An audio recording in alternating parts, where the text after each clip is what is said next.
അത്തരത്തിൽ ചില ആദർശപരമായ മാറ്റങ്ങൾ, പ്രകടമല്ലാത്ത ആദർശപരമായ മാറ്റങ്ങൾ നമ്മുടെ വിദ്യാർത്ഥികളുടെ ഉള്ളിൽ സംഭവിക്കുന്നുണ്ട്.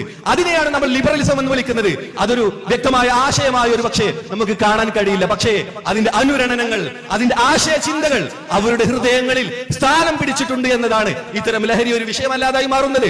ഇത്തരത്തിൽ ദീനിന്റേതായ ഒരു ഷിആറുകളും അവർക്കൊരു വിഷയമല്ലാതായി മാറുന്നത് അത്തരത്തിൽ ചില ആശയങ്ങൾ അവരുടെ ഹൃദയത്തിൽ സ്ഥാനം പിടിച്ചു എന്നതുകൊണ്ടാണ്. അതുകൊണ്ടാണ് വിസ്ഡം ഇസ്ലാമിക് സ്റ്റുഡൻസ് ഓർഗനൈസേഷൻ, ഈ മുജാഹിദ് പ്രസ്ഥാനത്തിന്റെ വിദ്യാർത്ഥി സംഘടന എപ്പോഴും മുൻതൂക്കം കൊടുക്കുന്നത് ഈ വിദ്യാർത്ഥികൾക്ക് അള്ളാഹുവിനെ കുറിച്ച്, പരലോകത്തെ കുറിച്ചുള്ള കൃത്യമായ ബോധ്യം കൈമാറുന്നതിനാണ്. മറ്റേതൊരു അജണ്ടകളെക്കാളും എപ്പോഴും നമ്മൾ തൗഹീദും ആഖിറത്തും റിസാലത്തും വിദ്യാർത്ഥികളെയും പൊതുസമൂഹത്തെയും മുജാഹിദ് പ്രസ്ഥാനം എല്ലാ കാലത്തും ബോധ്യപ്പെടുത്തുന്നതിന്റെ അടിസ്ഥാനപരമായ ലക്ഷ്യം എന്ന് പറയുന്നത് അതാണ്.